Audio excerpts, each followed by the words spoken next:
And we're live. Hi, this is Jennifer Billig from Hand in Hand Family Resource Center. And tonight I am here with Joy Blosick, an occupational therapist who has worked in early intervention and in the school system for over 20 years. And tonight she is going to talk to us about supporting independence in the home. So now I'm going to go ahead and give it over to you if you want to add anything. No, I don't think anything to add. But no, I'm happy to be here and happy to brainstorm some ideas with everybody tonight. I'm going to pull up your slides now. Okay. No, sorry, I hit that button. So let's kind of give it a few minutes before we really get into it, because I know that there are people that are coming, but I don't see them yet. Okay. Well, let's see here. Well, one of the things I will go to my first couple slides aren't, let's see. One thing that I wanted to just start with is that the process is just as important as the end product. I love the process. So if we're playing Play-Doh, the process is from getting the Play-Doh, even, when someone's struggling, not that I want to see them struggle, but opening the Play-Doh container. Sometimes it's hard. Sometimes we need to loosen it just a little bit so that they can open it. Reaching in and pulling it out and using your fingers and getting that real nice fine motor grasp to pull it out. And reaching in and getting all of it out because it's stuck onto the bottom. So I don't want to skip over any of those things. Sometimes I've noticed, especially doing teletherapy with my families, sometimes they think that they're holding me back, or they're taking oh no, I'll help do that so that we can play with the Play-Doh. But for me, I want to see it all. So that's something I really want to emphasize, that if you're making a snack, the process is opening that peanut butter jar, getting the knife in there. So all those little things, it's not just the snack and getting to enjoy the snack. I'll go to the next one. So tonight, really, I want to talk about, so much is changing right now. It's changing every day with what are we doing for school? How are things going to be delivered? Is it going to be in the home environment, the school environment? And as a result, parents and guardians are taking on many more roles than just being the parent. You're being a teacher, you're being a therapist. And the nice thing about OT is that it has always been a field that we are rooted in meaningful activities and occupations and everyday routines. So today we're going to talk about ways that we can work on fine motor skills and sensory skills and self-help skills at home during your normal day. Let's see. How are you doing with people logging on? We have people now, so we're good. You can go ahead. Okay, I'll keep getting into it. Really, some of the ways to work on, and I call them ADLs, those are activities of daily living, ways to work on those at home. That can be chores, that can be getting dressed, that can be in the bath, washing hands, brushing teeth, anything you do every day. First is modeling. So letting your child, seeing you doing those things every day, talking about what you're doing, assisting them, so helping them carry out those activities as they need help. Guiding them once maybe they don't need help, but maybe you need to cue and you need to remind them maybe to be thorough with something, or maybe just to help with the steps. And we've all been there with reminding kids that they need to put something away, or maybe the next step is with getting dressed. And then also encouraging independence. So when you catch those moments that they did it on their own, or they're taking more try to find the word. They're taking more of the activity into their own hands. encouraging it, like, wow, I like how you did that, or wow, you know, your nails look great if they were cleaning their nails or doing their nails. So encouraging independence so that they will take pride in that, because everyone likes to be praised. Yes, we do. Let's see. Some of the things, so when can we find the time? I know someone had asked a question about whether or not fine motor skills, is it better to do it 5 minutes at a time, or is it better to take a chunk of time, like a half hour, to work on fine motor skills? And honestly, there's so many times you can work on these things in little bits and pieces throughout your normal day. So finding a time that works for you. Schedules are busy, and picking that time when you have the extra time to work on it. So I wrote here, for example, maybe your mornings are really rushed, and that's not the time to be working on shoe tying. But maybe later on in the day, you know you're going to have time to go outside and play, and that can be the time that the incentive is, hey, we're going to go outside and play, let's put our shoes on. And you could take some time and work on shoe tying then. Other times that you can work on skills, washing hands, brushing teeth, taking the cap off of the toothpaste. There's so many times. Bathing, opening and closing the shampoo and the conditioner. Lots of fasteners when you're getting dressed. Cooking, making snacks, pouring a drink. Groceries, it goes on and on. Pet care, picking up and giving water to the dog or the cat or the bunny. Cleaning around the house. I love window cleaning. I don't like to do window cleaning, but I love to recommend it because you're cleaning the window and you're reaching, and that is awesome for shoulder strength. It's awesome for strengthening. It's a big, heavy work, reaching activity. Laundry, playtime. So there's lots of things that you do every day that you can build into.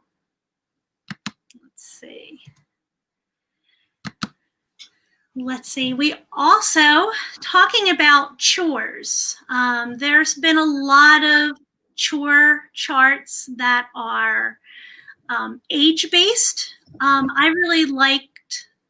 found this one. I summarized it. It is from Growth with O.T. Caesar on Facebook. He has a really nice visual chart that I was unable to attach to my slide. But this was the meat of his slide. I just took away the age ranges because you're not going to hit these things at an age range. But first, what happens? First, working on cleaning up tasks. So putting your toys away, putting things in the trash, putting clothes into a hamper or a basket. Next, using tools. So using the watering can, wiping with a cloth or a sponge, sweeping with a broom and using a dustpan, dusting the furniture with a duster. After that, next, you can see these are building up. So next might be setup. So setting the table, which getting the things out, setting them, the organization, making a sandwich. So the order of how you're going to make a sandwich, what ingredients do you need? It might be set up and you're just making it, or maybe you're actually getting those things and bringing them out from the pantry to plan what kind of sandwich you're going to make. Making the bed, folding clothes, because shirts are folded different from shorts, socks are folded and put together differently, and also saving money. So earlier, putting money in the piggy bank might be at the cleanup, the first stage, but then saving money, how much money am I going to save? Oh, I have allowance. What am I going to save that for? Maybe saving for something special, to go to the dollar store and be able to pick out some fun toys. Next multi-step, washing dishes, washing and hanging clothes with the washer and the dryer, taking out the trash, helping with grocery shopping, such as making a list and meal planning, not just cooking, walking the dog. And then finally, the safety awareness, finding your way around the community. If you live in town and you're going to walk to the corner store to get milk, or knowing how to cook hot and cold meals, knowing stove safety, using appliances, knowing what to do in an emergency, going shopping on your own, so going into the Dollar General and knowing how to exchange money with your goods at the register, and banking, so knowing how to fill out maybe a deposit slip or a withdrawal slip or a check. Can I interject something here? Yeah, stop me. So I'm reading through all of these, and my previous job was helping individuals with disabilities find employment, and we would go in and we would ask families, can they or do they participate in any chores or anything? Because all of these things can transfer into job skills and a nice I can't think of the word, a good resume to take into employers if you can do these things. There's so many important things right here with all of these. There are. And so, I mean, even our toddlers, chores are a job, they're work. So you're learning so many important things at every level, and it builds up. And having the responsibility of following a chore chart, or we're basically preparing for work later on, or vacation. Let's see, what is next? I put this slide in here. I'm not sure if this is the best place for it, because I do have some things later on, but there's different kinds of teaching methods. One can be forward chaining, which is teaching step 1, step 2, step 3. I find a lot of times I use backward chaining, especially an example would be something challenging for me, shoe tying. I do a lot of helping students learn to tie their shoes. And forward chaining can get very frustrating. So when I find it's frustrating and we're challenged with the first few steps. No one wants to really persist when they're not experiencing success. So I like to start at the back. So I'll talk through the steps, but then when I get towards the end, hey, can you do this? And, they can finish that last step. And look, we tied your shoes. And then we practice the last step. And once they're doing that without me cueing, then we go to the second to the last. And we work our way that way. So it's a way to kind of keep them engaged. This was a nice visual that I found from Pinterest. I really liked how they explain backward chaining.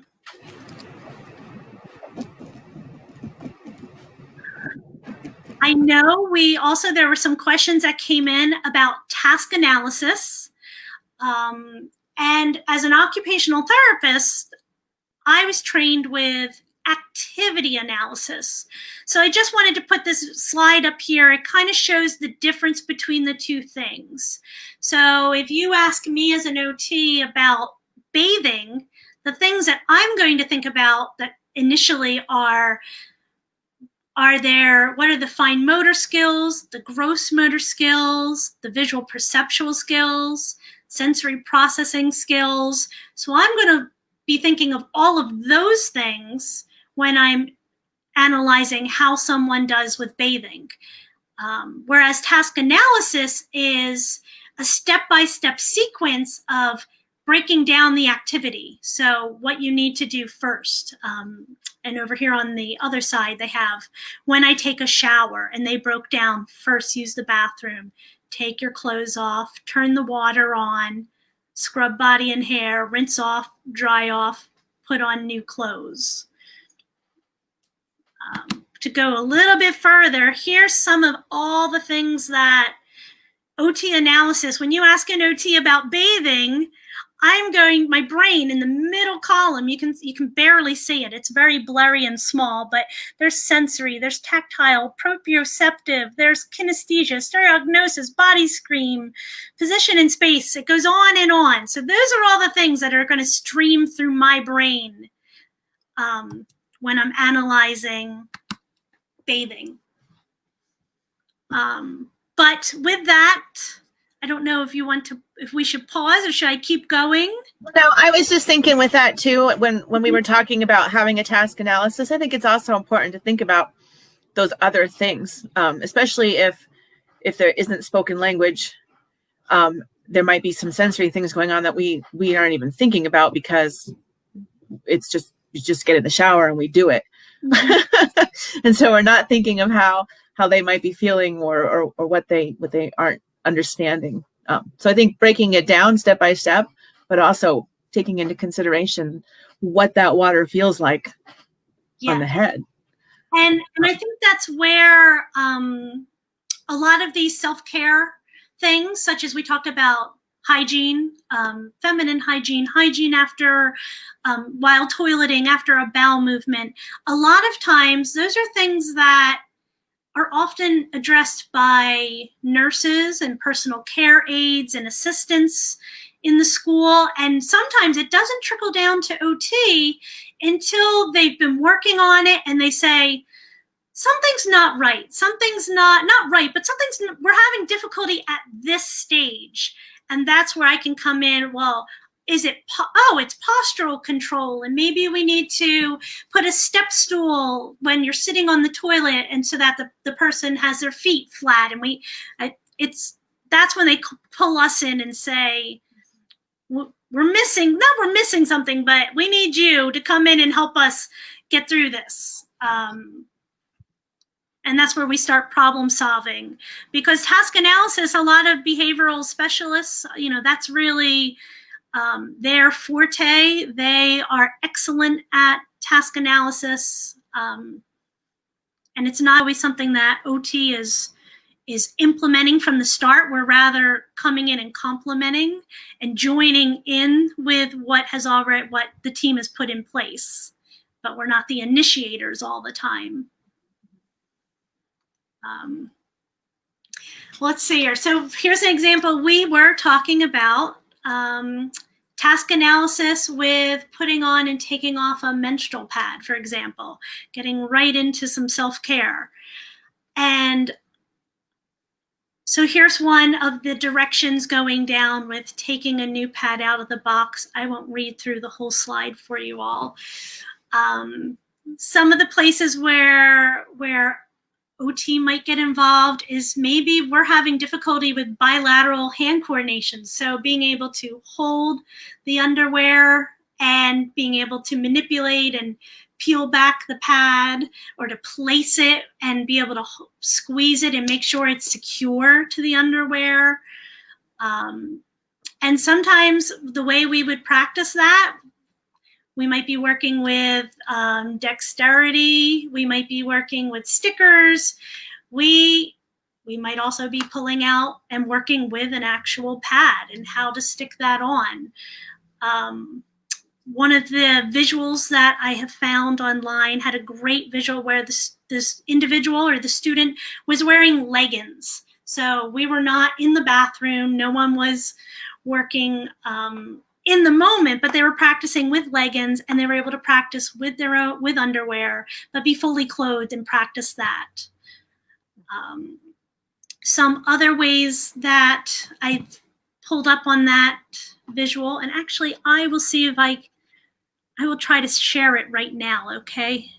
Yeah, I really like that. That's a great idea. Okay, let me break away from this screen and come back to, bear with me.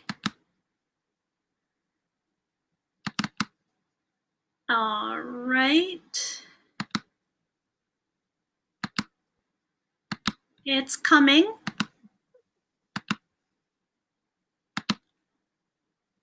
Okay, do you have it there? Yep. Perfect. Okay. So here is the example of, I found this for free on Teachers Pay Teachers. It's a great site. I find many things on there. So many people have already made these task analysis, these pictures, these visual schedules, and I can find them for free. I can find them for under $5. I love that site. So here's an example where this person is wearing leggings, fully clothed, but they are working on the task analysis and the logistics and practicing putting on the pad. As I scroll through, as you get here, they have, I believe, used magic marker to color and make the pad appear that it is used, which is also a great visual and step-by-step. So this is something that can be, it looks like they have it that they could cut out the actual cards and put them maybe on a small binder ring. So it is portable. It could be in someone's purse for when they go in, if they need to reference. It could be in the classroom bathroom. It could be in your bathroom at your house.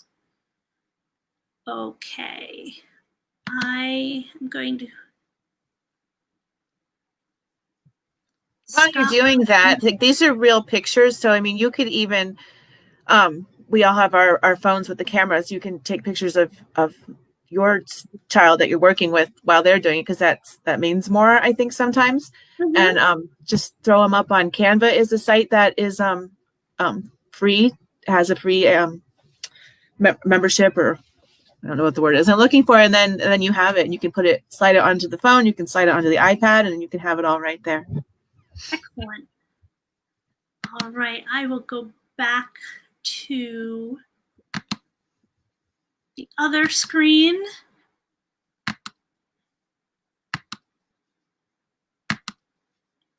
Okay. I know there was also some questions that came in about suggestions for thoroughness during bathing or showering. So some of the things we were, and I was brainstorming with Jennifer about this. I remember years ago when I was a kid, we had colored soaps, and Crayola still makes a variety of them. They have slime soaps, they have finger painting soaps, but these are great to give a visual cue for where you have already covered with soap and it washes away clear and clean from your body. Another idea, this one was shared with a friend that Jennifer shared with me, using a doll as a prompt. So for here, they took a Barbie or a Ken doll and they took the doll apart and then put back each body piece once they have washed that part on their body.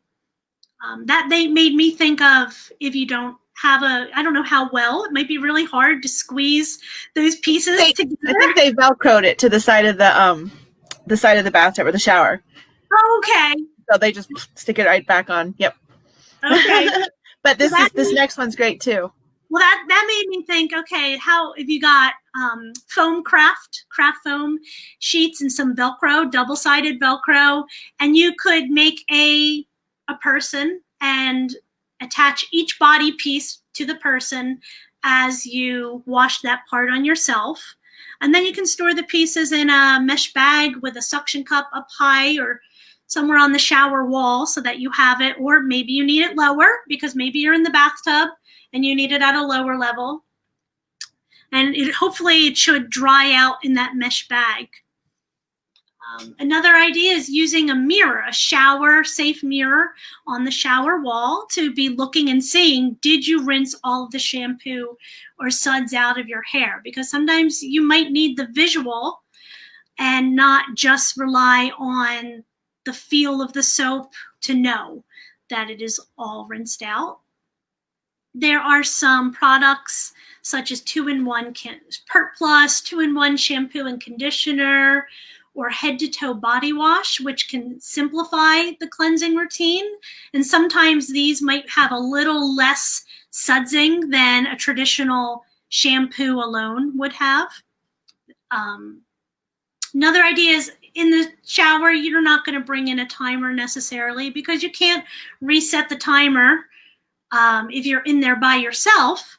So use of music, if you have the radio playing or you have a playlist playing, washing your body for the length of one song, and then washing and rinsing your hair for the length of a second song.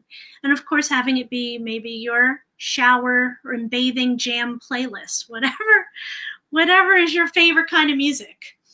And probably you would want songs that might be 2.5 to 4 minutes in length, depending on how much. If you have long hair, you might need a little bit longer. If you have shorter hair, maybe a little bit shorter. Let's see, any questions there, Jen? They're more like comments. The last one was, I'm a hard time washing hair, but she's got some pretty thick, awesome hair. So you'll need a long song there, Monica.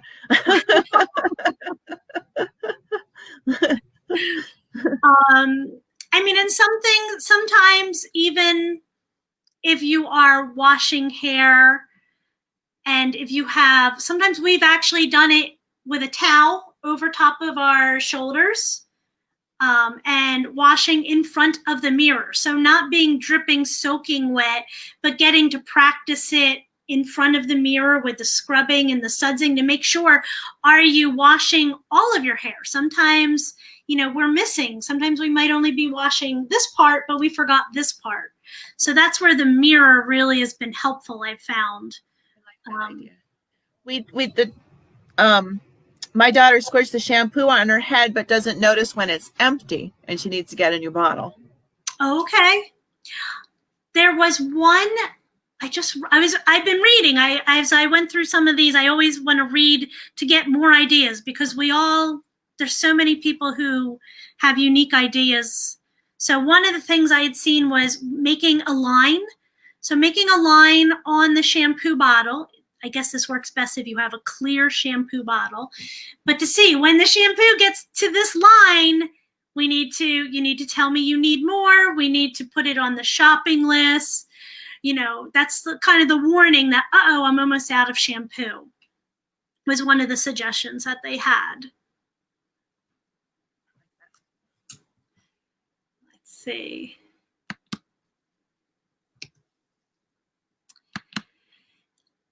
Toilet hygiene. So suggestions for making sure that you are clean.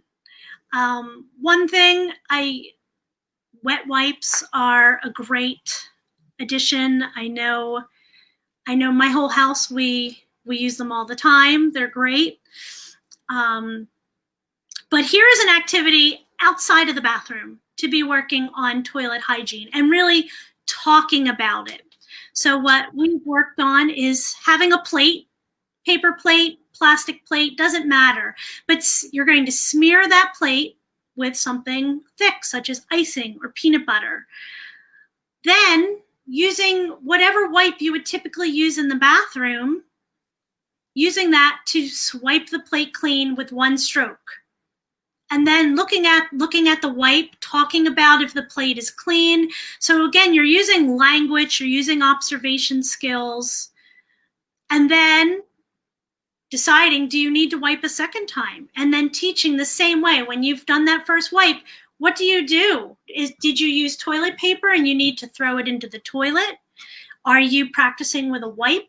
And in your household, are you teaching to use one wipe and throw that wipe away? Or are you folding the wipe and using it again if it's a large wipe? So really, with what method you want your child to be using and practicing it with the plate not being in the bathroom. I mean, that's a perfect example.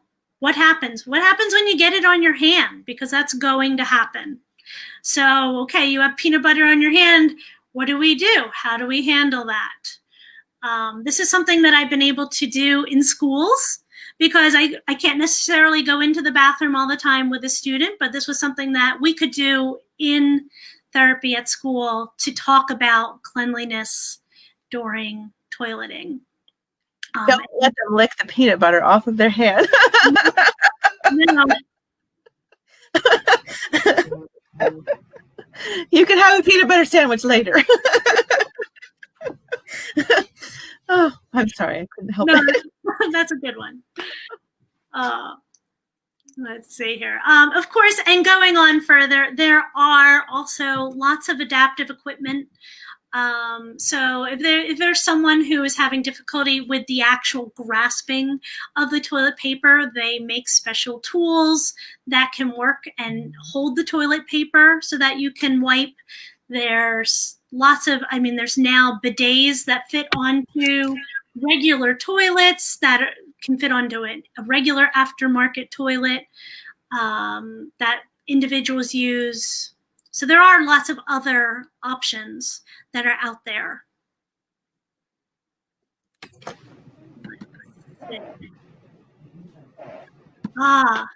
Speaking of, so supporting independence in the home. I love using household items. So clothespins, I use them all the time. I use them to clip things onto yarn if we're hanging cards up. If you're hanging the laundry and you have a clothesline. If you're going to clip a chip bag and keep it closed, or pairing socks together. Great activity for fine motor, for this pinch, for strengthening, for bilateral hand coordination. There's also, in your kitchen, I'm sure you probably have some tongs. Oh, where is it? Okay, some tongs. Mine are toaster tongs here. Great again for eye-hand coordination and picking up things. So using what you have. Whisks. So yes, it's great for stirring and cooking with, but it's also fun to make an estimate. Like, how many cotton balls do you think we can fit in this whisk? And taking a guess, and then actually seeing how many you can stuff into there. And the fine motor of putting it in, figuring out how it's not going to maybe fall out the other side. So using it to dye Easter eggs, putting an egg inside of the whisk and using it to actually dunk them in. It's a great task. Medicine droppers. This is just a regular, if you went to CVS and they gave you maybe a liquid prescription of penicillin for an ear infection. So using the medicine dropper is something we can use. Maybe making an experiment, dropping colored water onto a coffee filter. I use wine corks with a little bit of Velcro if I need to say I'm doing stamping and the stamps are difficult to hold. They don't have a handle. If they're those foam craft stamps, I put a wine cork on there and that is now my handle. This one is my favorite. I just was doing a telehealth conference and they talk about using your junk mail. So I have letter with just a blank envelope that they put that you could mail your bill if you're going to mail your bill, but maybe you pay online. So I cut it, and this little clear window is now, I have a book, is now my reading guide to block out, there we are, to block out and follow with words. And it works also. Don't mind my poor camera skills. But so they sell that, you could get these in a catalog, but hey, we're all at home and we're coming up with tools we can use at home if we are doing virtual learning, or even if we're doing traditional school, whatever we're doing, we're trying to come up with new ways to use what we have. Here are some tools that I have found. Most important is speak with your child's teacher or therapist and find out what tools and equipment or pencil grips, what are they using in school already? So if you can have those things available to you at home. some of the things that I found. These are all found on Amazon. So we have the Easy Hold Grip Universal Cuffs, which are holding the markers and the toothbrush and the spoon. The Twist and Write pencil. Looks like someone here took they might have some tape here, some duct tape, but they made an actual pad so that holding and clipping nails was easier. And then finally, there is the Bed Made Easy for if you're making the bed and you're having a difficult time holding up the mattress and tucking in the sheet. So these are all found on Amazon. And finally, as I talked about earlier, visuals. So the best places to find them. First, ask your teacher or your therapist, what visuals are you using in the classroom? And maybe, can I have a copy so I can use the same cues, the same visuals that you're using there, and we can use them at home. Some of mine I found here during the presentation are Teachers Pay Teachers. Lots of affordable and even free resources there. Probably that might be where you've used them or your teachers have also used them. And lastly, these are just some of the resources. Again, Teachers Pay Teachers. Amazon.com was where I found all those equipment pieces. There is a great chore chart visual that I was unable to attach here. It is free and printable, so it found on Facebook with Growth with O.T. Caesar. The uniform terminology that I was referring to for OT, activity analysis, that I was able to find that slide with academia.com. Your Therapy Source, Pinterest, and also one of my favorite resources that sometimes you need ideas and your brain is just not working. I love the OT Toolbox. They're on a Facebook page, they're on Pinterest, but they have lots of great ideas for families and teachers and therapists, everyone. Site. I like that one too. So are there any questions? What can we talk about? There was one that came in about the shampoo and portion control. Okay. So portion control with shampoo. One way, of course, you can address it in the moment. Another way that is using circles on a piece of paper. So say we're doing a craft and we're working on portion control of glue. A lot of times I will practice this with glue. So filling different size circles with a small dot of glue, just a pinpoint. Okay, this time now we need, say, a dime. This time we need a nickel. And actually having pieces of paper that you can then glue onto that. So I like to relay it to the coins, the coin sizes. Well, how much do we need? Do you think we need a pinpoint, or do you think we need a nickel, or do we need a pinpoint, or do we need a quarter? Is a real nice functional way. I don't even use the right amount. I go way overboard.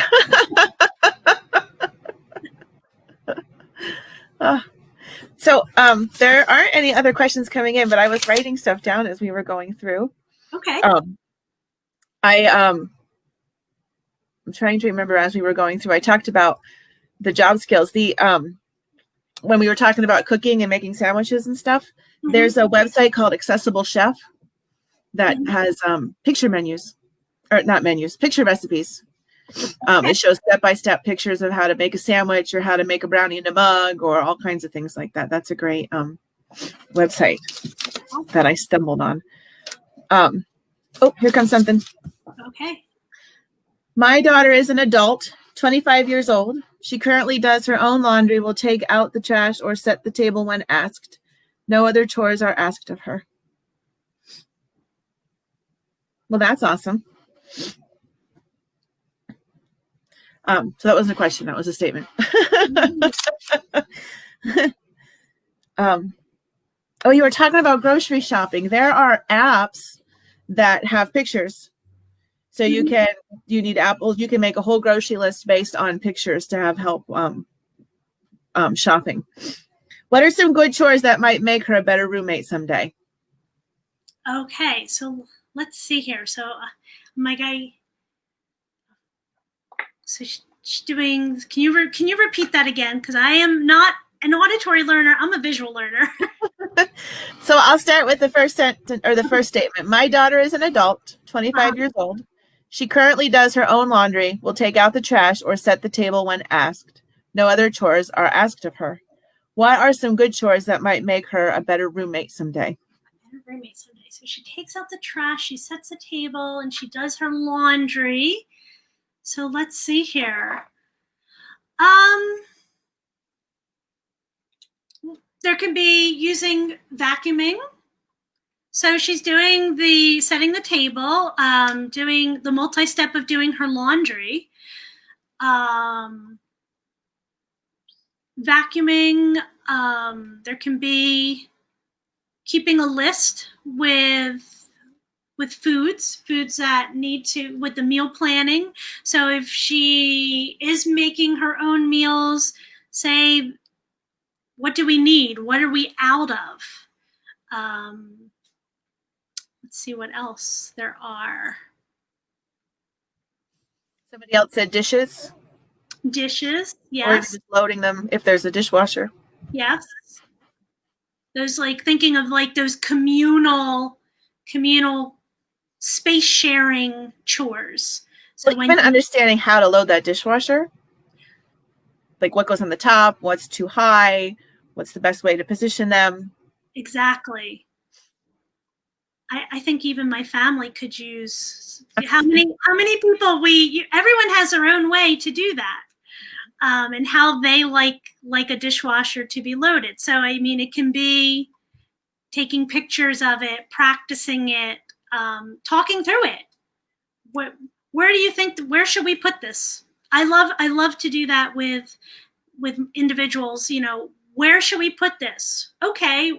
Why, and finding out why, because usually there's a good reason why someone wants to put one thing over the other. So we talk through it. Well, where do you think this should go?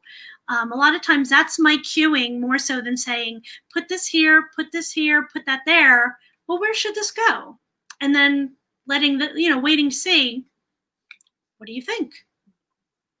But yeah, dishes are a good one. Cleaning up after self in the bathroom.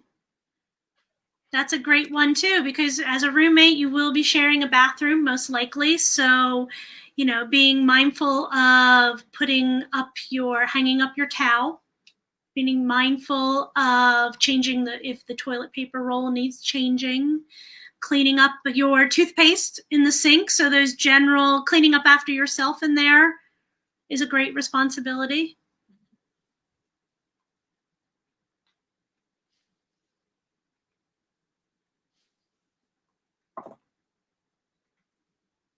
I was thinking she empties the trash, knowing that another bag has to go in after that. That's a problem in our house.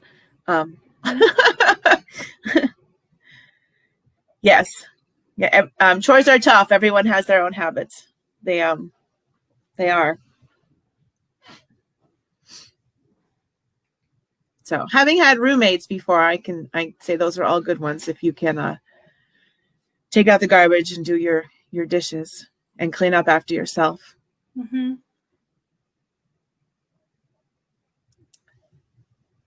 Great, thanks. Anybody else? I'm trying to think of some more. What about so setting the table? Would you suggest a visual guide for what goes where? Like, so all the plates aren't just like thrown randomly. I mean, I observed somebody setting the table once, and it was just a quick, here's all the plates, and then here's the forks, and then it's all there, it's set, but it's not per chair.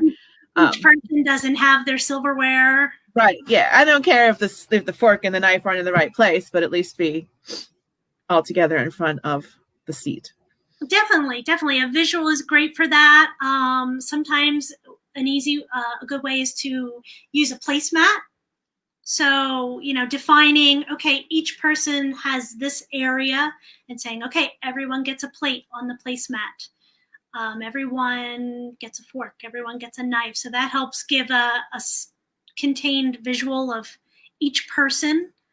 And even that you could take it even further. So you could start with a placemat that might actually have the outline of a plate, the fork, the knife, the cup, but then you could fade that back, that then maybe if you just had a plain placemat, generalizing it to, okay, I know what goes on the placemat, and then you could fade that away to not having any placemat, but I understand this chair and this tables is this area, and everyone gets these pieces for setting the table.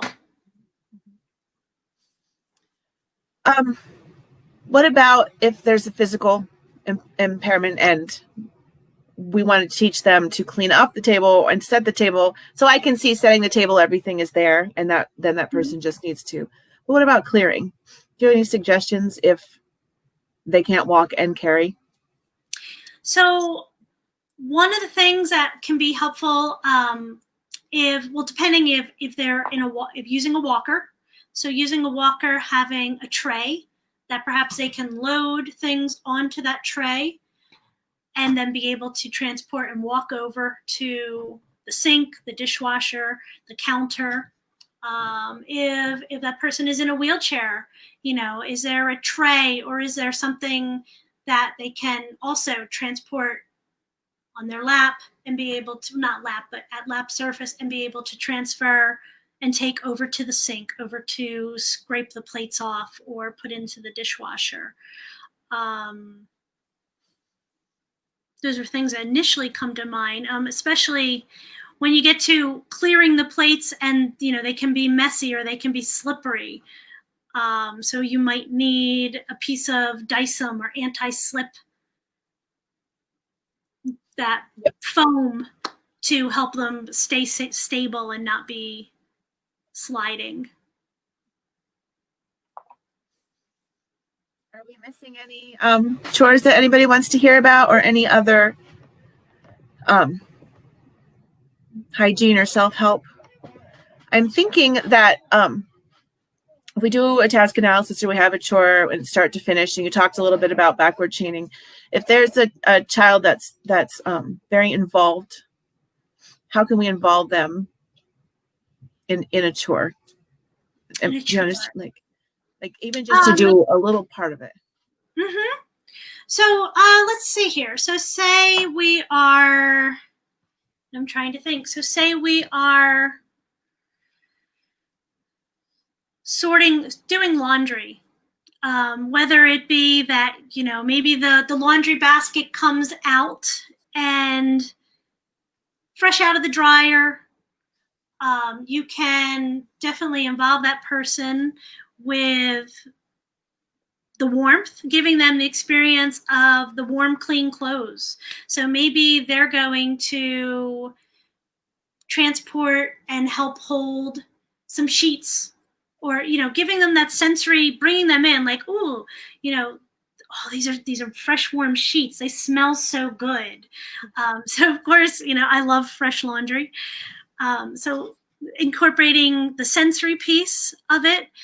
There can be folding. So folding the towels or the washcloths, and you can be using hand over hand assistance if that is where the individual is at.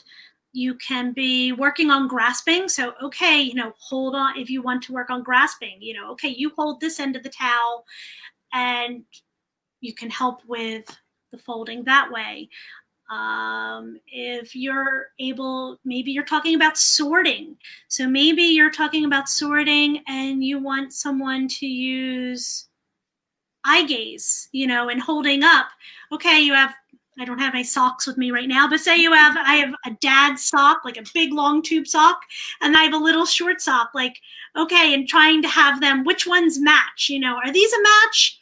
Or have you had, and having visual and having them gaze to the matching sock, which one is your sock? So, that's ways you can get You can work on gaze, communication, sensory. I can keep going if you want. That was a great answer. We have a couple more now. Talking about school starting.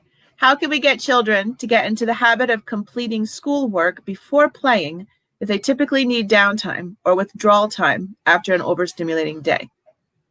Do you need me to read that again? Yes, please. Talking about school starting.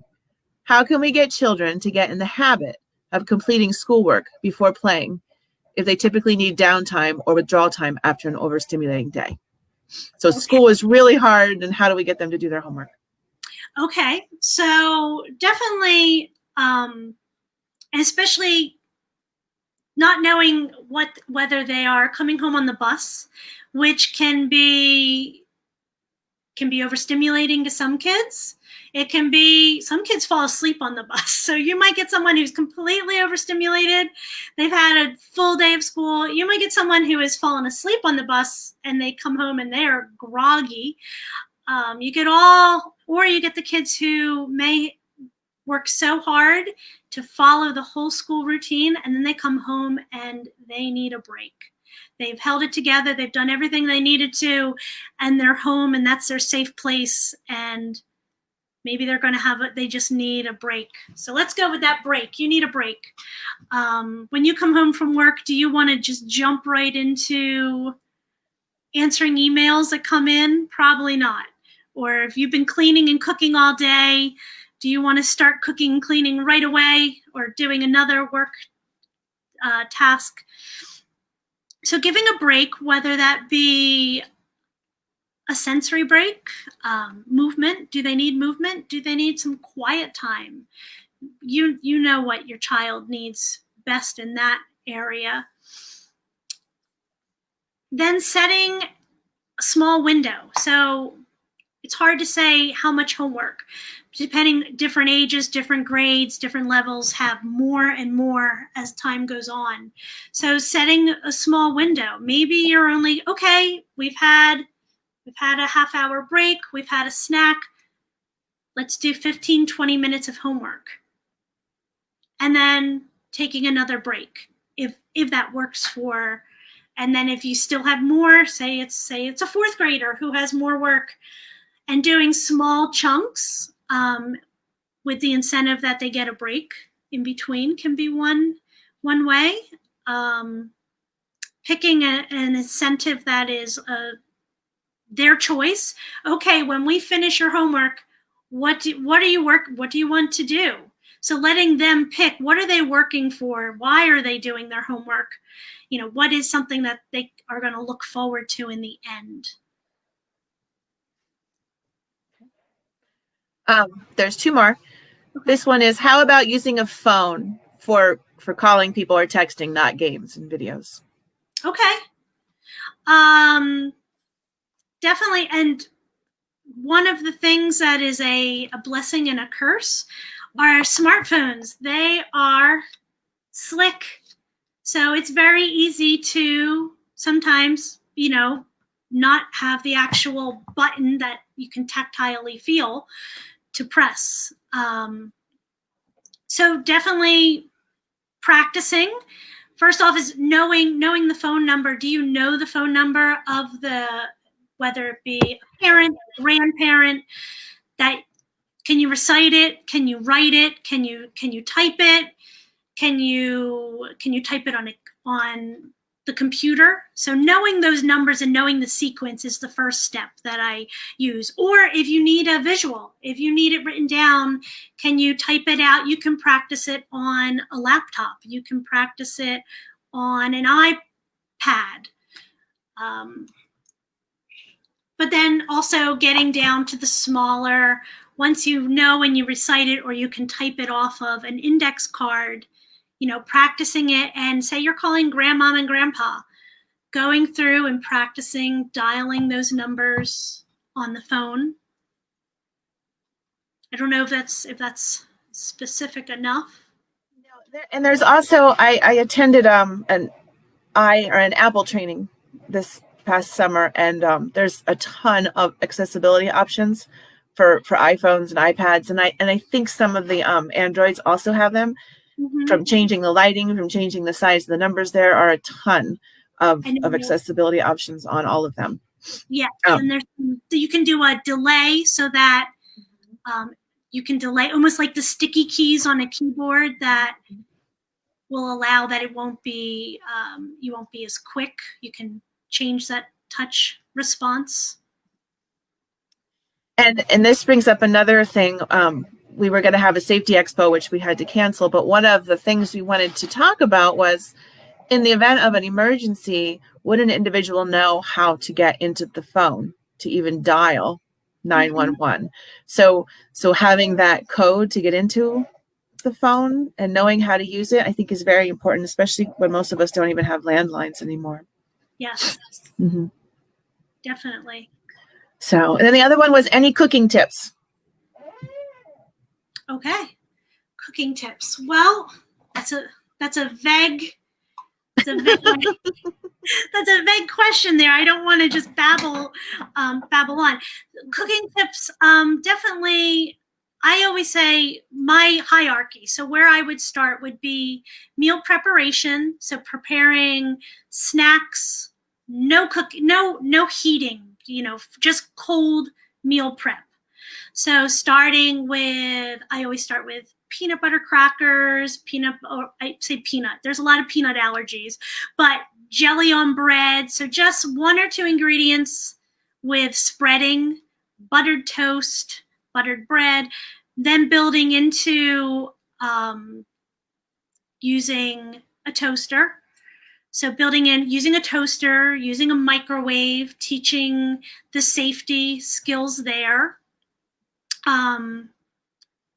Are my next like cold to hot meal prep, and then finally getting into talking about using a stove and safety with using a stove, using the mitts, knowing the heat, knowing how to turn it on,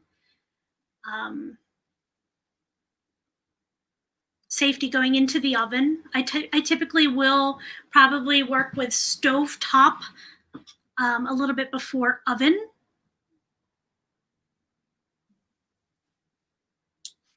I'm trying to think what else. A lot of the preparation you were talking, and about there's adaptations for. You mentioned the knife, a knife that you can cut through, say, cut a tomato, but it would not cut skin. It will only cut the food materials. Yep. And then there's the choppers where you put the vegetable in and you just pound on it. Pampered Chef always made that one chopper that you could chop up things with. They have cutting boards that have a guide. So it'll take a slice of bread and it'll go right into that guide, and then you can butter it and it'll stay put. What else? My favorite was the egg breaker. You just put the egg in the egg breaker and squeeze it and it breaks the egg. That would be like sensory issues. You don't want to touch that egg. So definitely use of Dyson or non-stick, the non-slip material that you can find at Walmart or you can find at Dollar General, but to hold and keep the cutting board from moving around underneath. And actually, I'm going to just open the blinds here because I'm getting darker and darker and darker by the minute here. Okay, there we go. I was actually, as we were talking about all these things, I was thinking that maybe we should get a toaster oven, because my daughter uses a walker and isn't going to be able to open and close that. Well, maybe she could, but I'm not comfortable with her opening and closing the oven. But a toaster oven might teach her those same skills for now. I don't know if that's, and then it would be on the counter right at her level. It's perfect. It's a nice level. Ovens are clunky, especially if you are in a wheelchair or in with a walker. It can be, even if you're not, even just your body mechanics, the door coming down, reaching over, reaching from the side. Wall ovens are better designed, I would say. Or toaster ovens. Toaster ovens now are perfect. Okay. Well, this is perfect. We are like almost at our hour. So if anybody has any further questions, you can go ahead and type them. This video will stay on Facebook and it'll be uploaded to YouTube as soon as I learn how to do that. I'm still learning. So thank you so much, Joy, for being with us today. Yes, thank you so much for asking. And yeah, if you want to forward some of those questions, and I can always email them or address them that way. Okay. Yeah, we can do that. If you had a question that wasn't answered, feel free to, you can private message me or add it to this thread and I will get it to Joy. Okay. All right. Thank you. Have a good night. All right. Thank you. Good night.